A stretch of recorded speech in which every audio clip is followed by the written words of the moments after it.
Harry Potter locations. There are so many magical places from the films that we all know and love. However, how different will they be in Hogwarts Legacy? With the release date fast approaching, I've decided to compare iconic Harry Potter locations from the films to how they appear in Hogwarts Legacy. Keep watching until the end of the video to find out the biggest differences we've seen so far. First up, we have the most iconic location, the Great Hall. In the films, it's huge. It's the heart of the castle and it can accommodate all students and staff.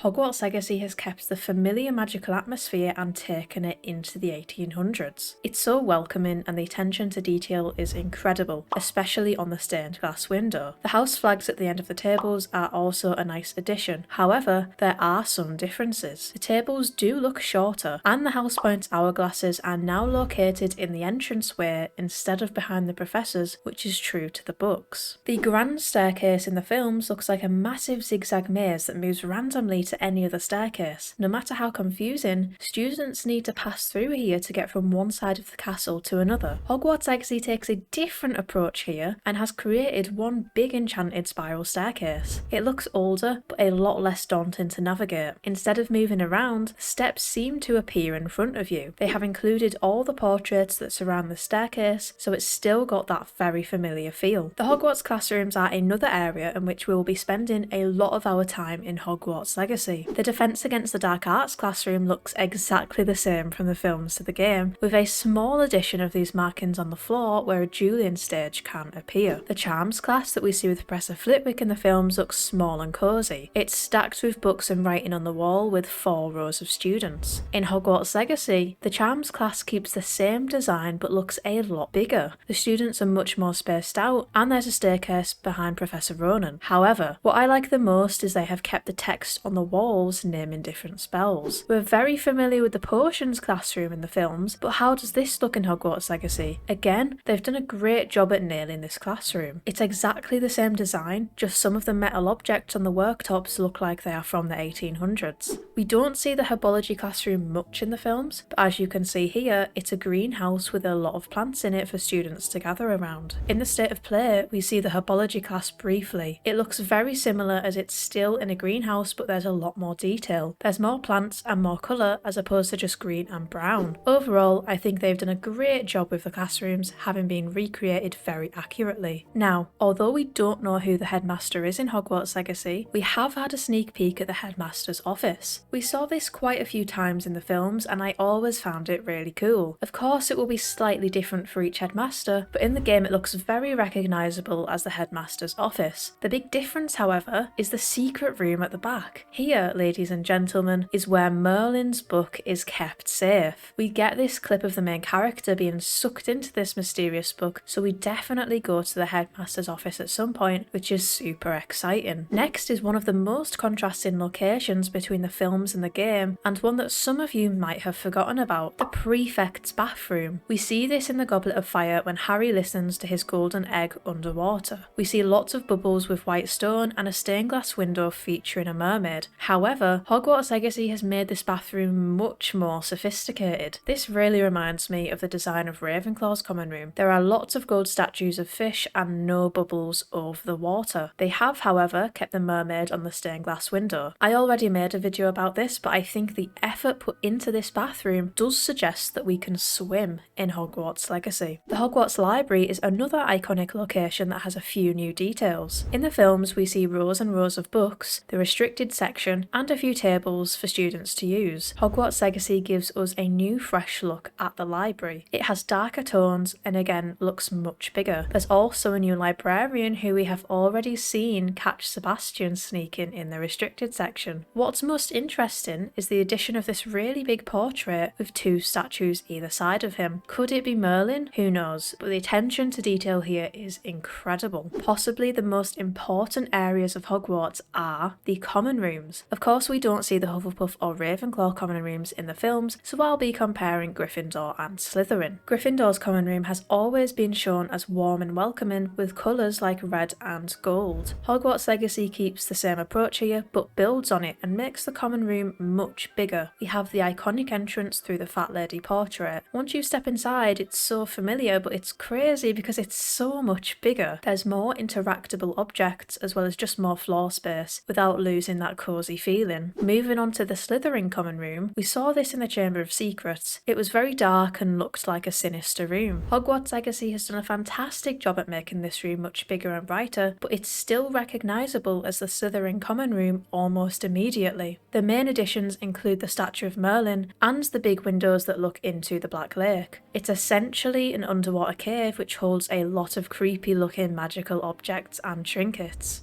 Next, let's take a look at some of the outside areas. The middle courtyard has always been a place for students to hang out or catch some sun. We see it here in the reveal trailer and it's great to see it filled with students. The biggest difference here is the statue of a dragon in the middle of the courtyard surrounded by benches. If you look closely, it looks eroded, so I think the dragon was in the courtyard for centuries and probably had to be removed by the time of Harry Potter. Also, the greenery looks more overgrown, but again this is more in the style of the 1800s. Another location we see in the films is the Owlry, mainly distinctive by being a large tower perched on a rock. You'll be happy to know the Owlry is in fact in Hogwarts Legacy and it looks beautiful. I mean, they have nailed that architecture and even added more to it. It was confirmed in the showcase this is a real place to visit in the game, so I can't wait to take a look inside. Now, one of the most exciting areas of Hogwarts is of course the Quidditch pitch. It's one of the most recognisable places at Hogwarts with the bright coloured stands and hoops. Despite Quidditch not being playable in Hogwarts Legacy, the Quidditch pitch is actually there. From what we can see in the background, it looks the same as it does in the films. The Forbidden Forest is a pretty spooky place. Located northeast of the castle, it's home to many creatures including werewolves, centaurs, thestrals, spiders, and hippogriffs. Hogwarts Legacy has again done an incredible job in taking inspiration from the films and building on it to make it more explorable in the game. It's still very dark and spooky, but is now home to a battle arena where we can practice combat. It looks like there could be new areas and secrets to discover within the forest, which I can't wait to explore. Finally, we have a very iconic location that is not part of the Hogwarts grounds, Hogsmeade Village. Hogsmeade was always an exciting place to see in the films. The students went shopping and spent their galleons on fun wizarding goods. I'm so glad that Hogsmeade is a real explorable village in Hogwarts Legacy. It boasts many familiar shops and pubs including Honeydukes, Zonko's, the Three Broomsticks and quality Quidditch supplies. However, there are a few new shops including Pippin's Potions as well as Madame Mason's shop featured in the PS5 exclusive Haunted Shop quest. In the game, there will also be dark wizards roaming the outskirts of the village, so watch out for those. It looks very quaint and cosy, and looks more of a social area than it did in the films, but I know it's definitely hiding a few secrets. Overall, Hogwarts Legacy has done an amazing job expanding on the Harry Potter films and giving us so much more to explore. The game hasn't even released yet, so just imagine when we are free to explore all of these locations as much as we want to. Please don't forget to like the video and subscribe to the channel for more Hogwarts Legacy content. As always, thank you for watching.